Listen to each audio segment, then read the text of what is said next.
Bismillahirrahmanirrahim. Assalamualaikum warahmatullahi wabarakatuh. Sebelumnya perkenalkan, nama saya Tena. Saya merupakan mahasiswa jurusan Sejarah Peradaban Islam semester 4 dari kelas 4C.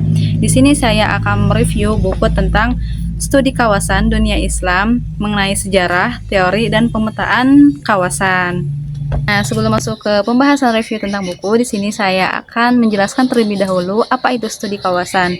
Nah, studi kawasan adalah kajian atau ilmu yang mempelajari tentang kawasan tertentu secara menyeluruh. Dalam studi kawasan yang dipelajari itu bukan hanya mengenai letak geografisnya saja, tetapi juga mempelajari tentang kehidupan masyarakat di wilayah tersebut. Nah, adapun beberapa aspek yang dipelajari dalam studi kawasan ini, yang pertama itu ada geografis, kemudian sejarah, kemudian budaya, agama, politik, dan ekonomi.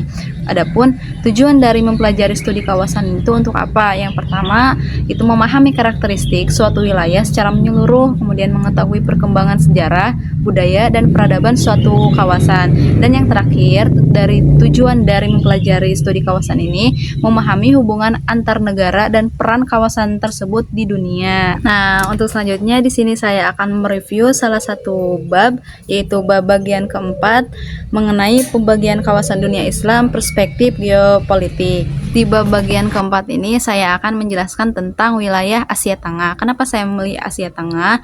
Salah satu yang membuat saya menarik untuk mereview wilayah ini, yang pertama itu karena ada jalur sutra, kemudian menjadi pusat peradaban Islam, kemudian melahirkan tokoh-tokoh Islam besar, dan letak geografisnya yang sangat strategis. Nah, untuk selanjutnya saya akan menjelaskan terlebih dahulu mengenai letak strategis dari wilayah Asia Tengah. Nah, untuk selanjutnya masuk ke pengertian dari Asia Tengah terlebih dahulu. Apa sih pengertian dari Asia Tengah? Nah, Asia Tengah merupakan wilayah yang berada di bagian tengah benua Asia.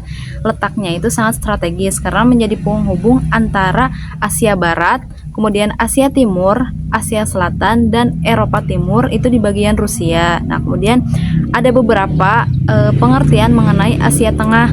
Nah, yang pertama itu ada definisi sempit, di mana definisi sempit ini tuh meliputi 5 negara, yaitu yang pertama ada bekas Uni Soviet, ada negara Kazakhstan, Uzbekistan, Tajikistan, Kyrgyzstan, dan Turkmenistan. Nah, untuk selanjutnya itu ada definisi secara geografis luas. Ini tuh mencakup 5 negara, ada di wilayah Xinjiang dan wilayah Tibet di Tiongkok. Kemudian yang terakhir itu ada definisi paling luas, di mana definisi ini tuh hanya menambahkan wilayah Transkaukasus yang di dalamnya tuh ada Azerbaijan, kemudian ada Armenia, ada Georgia, kemudian ada Siberia Selatan, Afghanistan, dan Pakistan Utara. Selanjutnya saya akan menjelaskan mengenai letak dan ciri wilayah. Jadi Asia Tengah ini tuh membentang dari Laut Kaspia hingga wilayah barat Tiongkok dan Mongolia. Wilayah ini juga dulunya dikenal dengan nama Turkestan atau Turan karena berada di jalur penghubung. Nah, untuk selanjutnya adapun kondisi geografis dari Asia Tengah. Nah, jadi Asia Tengah itu kan membentang sangat luas gitu ya. Kemudian untuk kondisi geografisnya juga yaitu sangat beragam. Yang pertama itu meliputi ada pegunungan tinggi seperti pegunungan Tian Shan, kemudian ada daratan tinggi, dan ada juga gurun yang luas. Jadi iklimnya tuh bersifat kontinental yang ekstrim, di mana musim panas itu sangat panas dan musim dingin itu sangat dingin. Jadi kondisi inilah yang menjadi ciri khas dari Asia Tengah. Nah, untuk kawasan Islam Asia Tengah, jadi sebagian besar penduduk Asia Tengah itu beragama Islam. Islam yang masuk ke wilayah ini tuh melalui jalur perdagangan, kemudian dakwah para ulama, dan jalur sutra, di mana jalur sutra ini tuh menjadi jalur perdagangan internasional sekaligus jalur penyebaran agama dan kebudayaan. Jadi setelah Islam masuk, wilayah Asia Tengah ini tuh diduduki atau mayoritas penduduknya tuh berasal dari etnis Persia. Untuk sejarah singkatnya, jadi pada masa lalu Asia Tengah ini tuh menjadi bagian dari beberapa kekaisaran Islam sehingga berkembang menjadi pusat ilmu pengetahuan dan kebudayaan Islam. Setelah itu wilayah ini berada di bawah kekuasaan Uni Soviet setelah Uni Soviet runtuh pada tahun 1991. Jadi negara-negara di Asia Tengah itu memperoleh kemerdekaannya setelah Uni Soviet runtuh.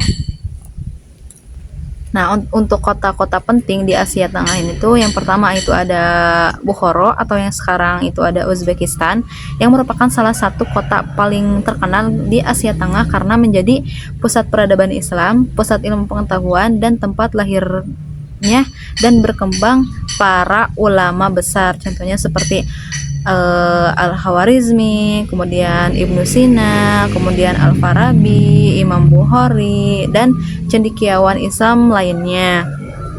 Nah, kemudian adapun peran geopolitiknya, jadi letak Asia Tengah ini tuh kan sangat strategis karena menjadi penghubung berbagai wilayah di Asia dan Eropa. Jadi wilayah ini tuh memiliki peran penting di dalamnya, di mana perdagangan internasional yang tadi jalur sutra, kemudian adapun penyebaran agama Islam dan pertukaran budaya dan ilmu pengetahuan. Jadi peran geopolitik di Asia Tengah ini tuh mencakup penyebaran ilmu pengetahuan, di mana di Asia Tengah ini tuh melahirkan beberapa ilmuwan penting atau ilmuwan besar, kemudian penyebaran agama Islam, pertukaran budaya, dan ilmu pengetahuan. Nah, adapun beberapa istilah gitu ya mengenai Asia Tengah. Jadi Asia Tengah itu disebut dengan Sentral Asia, di mana wilayah ini tuh berada di tengah benua Asia. Kemudian Turkestan atau Turan, jadi sebutan lain dari Asia Tengah. Kemudian bekas Uni Soviet, negara-negara yang dulunya menjadi bagian dari Uni Soviet, dan jalur sutra atau jalur perdagangan kuno yang berperan besar gitu ya dalam penyebaran Islam dan kebudayaan. Terakhir itu ada ringkasan dari review bab keempat mengenai Asia Tengah. Jadi Asia Tengah itu letaknya sangat strategis, yaitu berada di tengah benua Asia sehingga menjadi penghubung antara Asia, kemudian Asia Timur, kemudian Asia Tengah dan Eropa. Jadi sejak zaman dulu wilayah ini tuh menjadi jalur sutra yang tidak hanya menjadi jalur perdagangan saja, tetapi juga menjadi jalur penyebaran agama Islam, budaya, dan ilmu pengetahuan. Selain itu, banyak ilmuwan yang lahir di wilayah Asia Tengah serta menjadi ulama terkenal di dunia. Nah, dengan kekayaan sejarah, budaya, dan perannya dalam perkembangan Islam, Asia Tengah menjadi salah satu kawasan yang penting untuk dipelajari dalam studi kawasan. Mungkin cukup sekian untuk review dari bab 4 mengenai wilayah Asia Tengah yang dapat saya sampaikan. Semoga bermanfaat. Bye-bye. Cukup sekian dari saya, terima kasih. Semoga bermanfaat. Wassalamualaikum warahmatullahi wabarakatuh.